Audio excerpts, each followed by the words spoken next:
Hi. Okay, I'm going to look at the National Party conventions and assess their importance. Firstly, the National Party convention's formal role is for delegates who have been chosen during the primary and caucus season to meet in one place and formally select the presidential candidate and the vice presidential candidate. They also endorse the party platform as well of that particular political party. In 2012, the Republican Party met at Tampa in Florida, and the Democrats met in Charlotte, North Carolina. Now, let's look at some of the issues of their importance to begin with. Firstly, one issue which they're important is they allow the party to heal the wounds if they've experienced a fairly bruising primary and caucus season. So, take for example 2008. Hillary Clinton and Barack Obama held a very close fight during that primary season from January through to June.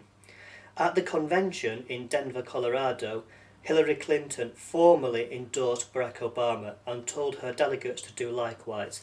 Therefore, she was healing the party wounds for the election. In 2012, the Republican Party divisions were also shown during the primaries and the caucuses, and the convention did allow the Republican Party to rally behind Mitt Romney. If the parties don't do this, then they often tend to lose the election. So take, for example, 1992, George Bush Sr., who was the sitting president, was challenged by Pat Buchanan during the primary and caucuses. Bush Sr. won, but the convention did not heal those wounds, and George Bush Sr. went to lose the election in the November. Now, whether that's due to the convention or to other factors is a bit more open to debate. But clearly, one important role is to allow the party to heal. Another important function of the convention is for the candidate's message to get across to the public and something called the bounce. Now, the conventions are big televised events, and the acceptance speech is the big speech given by the candidate, and it's seen by millions of viewers on the television. And you've actually seen on YouTube in class some of Barack Obama's from 2008. So it's a really good opportunity for him to project their image to the public. The bounce comes after the convention, and it's basically the rise in the opinion polls that takes place. Now, one strength of this, it does give the confidence of that party if they've done particularly well in the convention. So take, for example, Barack Obama in 2012, he came out of the convention ahead in the opinion polls to Mitt Romney, and that lasted until the disastrous debates which he took place in.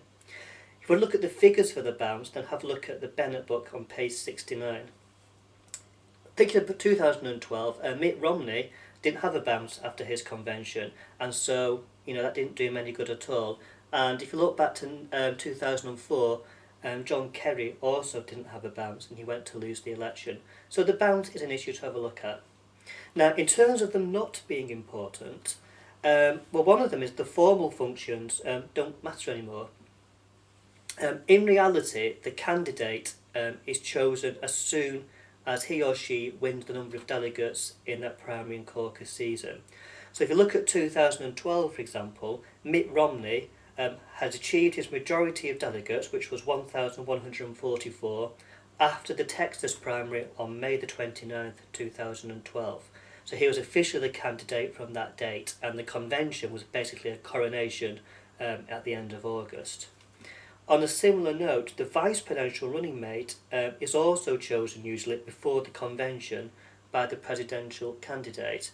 So Barack Obama chose Joe Biden 3 or 4 days before the convention. Sarah Palin was chosen by John McCain in 2008, again before the convention. If you look at 2012, Paul Ryan was announced about 2 weeks before the convention took place for the Republican Party. The last time that the convention actually held its formal function because the candidate was not known was 1976 between the sitting president Gerald Ford and his challenger Ronald Reagan. That's the last time the convention actually formally did choose a candidate. That's the Republicans, of course. A second issue to say they're not important, of course, is the party platforms are not debated. The conventions tend to accept the party platform but rarely debate them because they don't want to look divided in front of the TV screens. And you've got to remember as well that the whole system is based around the candidate himself, and so it's very much candidate focused as opposed to party platform focused. And perhaps a third evidence to suggest that they're not important is that the TV time has reduced. In 1968, ABC, CBS and NBC screened between the three of them 46 hours of the Republican Party convention. In 2008, that was down to just 12 hours. Opinion polls in 2008 as well suggest that only 29% of voters believed that the convention was important in helping them make their decision. So the conventions then, they've got a mixed fortune in terms of their importance, which is why it's quite a nice question as a 15 marker in my opinion.